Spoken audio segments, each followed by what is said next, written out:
It's one of the most enjoyable parts of growing up.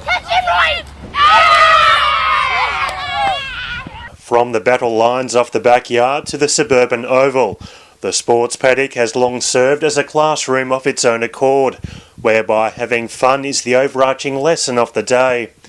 Though nowadays that school of thought has made its way to lost property, as we look to rekindle the very essence of why kids play sport. There are parts of sport, and I think this has been true since sport began, where we lose that fun, we lose the genuine reason why we do sport in the first place is to have fun, enjoy ourselves, keep healthy and have friends, make friends and be with our mates during sport. So we're losing that aspect of it in some respect. Findings of an Ausplay survey reveal a peak in participation between the ages of 9 and 11. Then comes the dropout zone. While there's various factors influencing the demise, overbearing parents certainly aren't helping the decline in retention rates. Parents definitely play a very key and often the most significant role in children's participation in sport. We know that undue pressure from parents to perform, for example, can lead to discontinuation and burnout amongst young people too.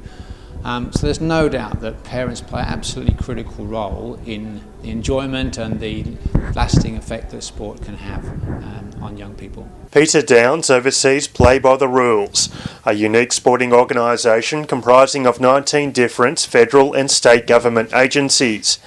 He says coaches too need to be mindful of their aspirations by not confusing their own ambitions with the kids. Sometimes coaches can be in some ways reliving their own sporting career through their athletes and through young people as well. That can certainly happen.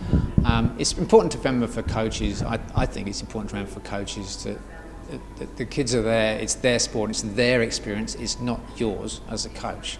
So thinking about trying to put yourselves in the shoes of the athlete, trying to understand where they're coming from, what their goals and aspirations are. It's their experience, it's not yours as a coach.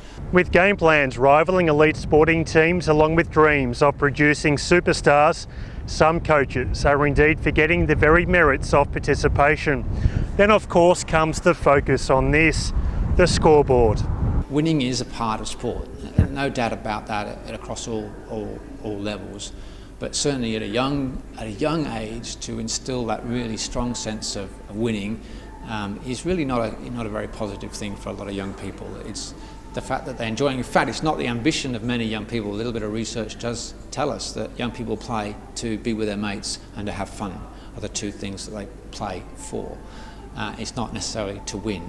So if you're a coach or a parent whose main priority is to win, that's out of sync with what young people are thinking. They're out to be with their mates and have some fun at the weekend. For those who reach the pinnacle of their sport, there more than likely awaits a multi-million-dollar contract, giving some parents further fuel to pressure their kids. I think parents have to remember it's only a very small percentage of young people who make it to the elite level.